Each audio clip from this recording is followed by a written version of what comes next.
আসসালামু আলাইকুম। মাত্র 1 কাপ আটা ও ডাল দিয়ে ভীষণ মজার ইফতার রেসিপি নিয়ে চলে এলাম আপনাদের মাঝে।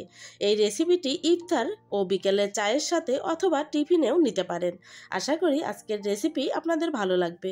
যদি মনে হয় ভালো লাগবে তবে লাইক দিয়ে সম্পূর্ণ ভিডিওটি দেখে যাবেন। তাহলে চলুন কথা না বাড়িয়ে মূল রেসিপিতে চলে যাই। আমি ইফতারটি তৈরি করার জন্য প্রথমে প্যানে কিছুটা তেল নিয়ে নিয়েছি এবং তার মধ্যে দিয়ে দিলাম মরিচ কুচি এবং পেঁয়াজ কুচি। মরিচ কুচি দিয়েছি 1 চামচ পরিমাণ, পেঁয়াজ কুচি দিলাম 2 টেবিল চামচ পরিমাণ। দিয়ে এবার কিছু সময় নেড়েচেড়ে ভেজে নিব, হালকা করে ভেজে নিব।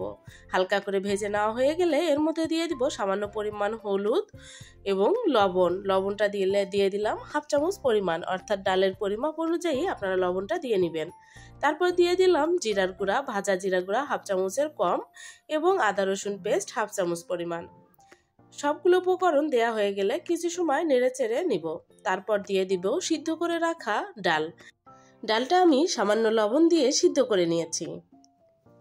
ডালটা দিয়ে নেওয়া হয়ে গেলে এখন মশলার সঙ্গে খুব ভালোভাবে নেড়েচেড়ে কষিয়ে নিব। এ পর্যায়ে কিন্তু কোনো রকম পানি ব্যবহার করব না। এভাবে নাড়তে নাড়তেই দেখবেন ডালটা ভালোভাবে কষিয়ে নেওয়া হয়ে যাবে। কিছু সময় কষানোর পর এখানে দিয়ে দিব সামান্য পরিমাণে ধনিয়া পাতা।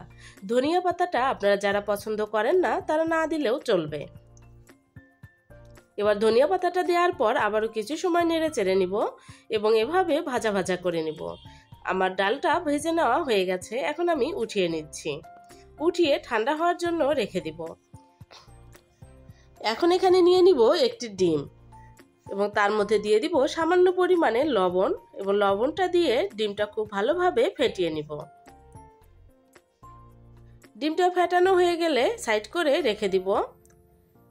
এখন এখানে নিয়ে নিব 1 কাপ পরিমাণ আটা এবং পরিমাণ মতো লবণ, অর্থাৎ 1 চিমটির একটু বেশি লবণ। তার সঙ্গে দিয়ে দিব 2 টেবিল চামচ পরিমাণ রান্নার তেল। এবার তেল, লবণ এবং আটাটাকে ভালোভাবে মিশিয়ে নিব। তারপর এখানে অল্প অল্প করে পানি দিয়ে সফট একটা ডো তৈরি করে নিব। বেশি শক্তও হবে না আবার নরমও হবে না, এমন সফট করে ডোটা তৈরি করে নিতে হবে। এবার আমি বড় করে একটা রুটি তৈরি করে নিব।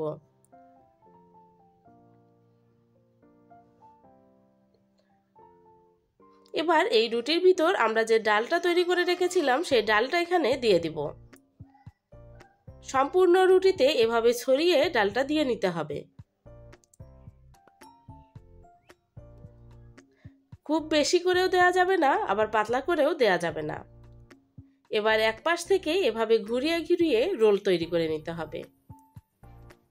এবার চাকুর সাহায্যে এভাবে সাইজ করে কেটে নিতে হবে।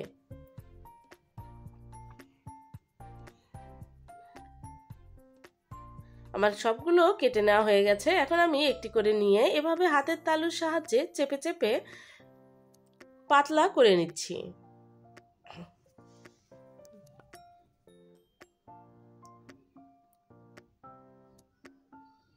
সেম পদ্ধতিতে আমি সবগুলো শেপ দিয়ে নিব।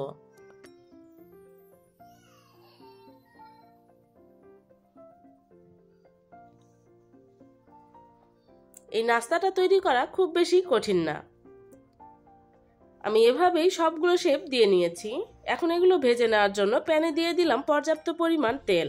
এবার তেলটা খুব ভালোভাবে গরম করে নিব। তেলটা গরম হয়ে আসলে এখন এখানে আমি যে ডিমটা ফেটিয়ে রেখেছিলাম সেই ডিমের ভিতর নাস্তাটা দিয়ে কোট করে নিব। কোট করে নিয়ে সবগুলো তেলের ভিতর এভাবে দিয়ে দিব।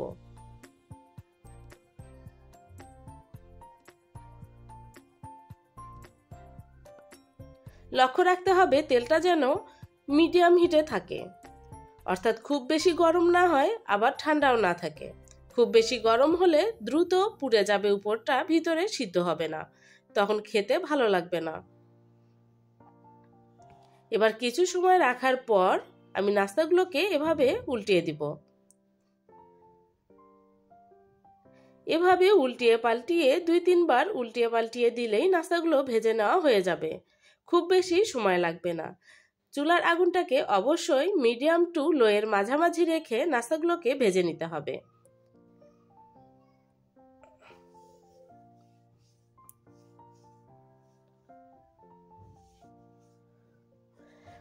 ইফতারে যদি আপনি নতুন কোনো স্বাদ পেতে চান তবে আমি বলবো আপনারা এই ইফতারটি তৈরি করে ফেলুন। এভাবে উল্টিয়ে পাল্টিয়ে আমার ইফতারগুলো ভেজে নেওয়া হয়ে গেছে। এপাশ ওপাশ সব পাশেই ভেজে নেওয়া হয়ে গেছে। এখন আমি উঠিয়ে নিচ্ছি।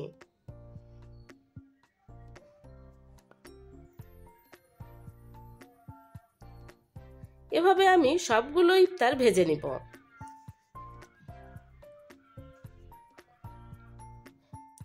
সবগুলো ইফতার ভেজে নেওয়া হয়ে গেছে।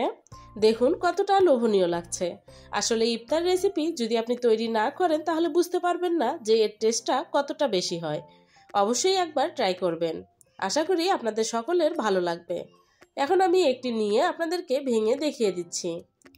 আমার চ্যানেলে পিঠা, মিষ্টি এবং বিভিন্ন প্রকার ইফতার রেসিপি দেয়া আছে, আপনি চাইলে দেখে নিতে পারেন। আমার রেসিপি যদি আপনার ভালো লেগে থাকে এবং পরবর্তী রেসিপি যদি আপনি দেখতে চান তবে অবশ্যই চ্যানেলটিকে সাবস্ক্রাইব করে বেল বাটনটি অন করে দিবেন। এতে করে আমার ভিডিও সবার আগে দেখতে পারবেন। আল্লাহ হাফেজ।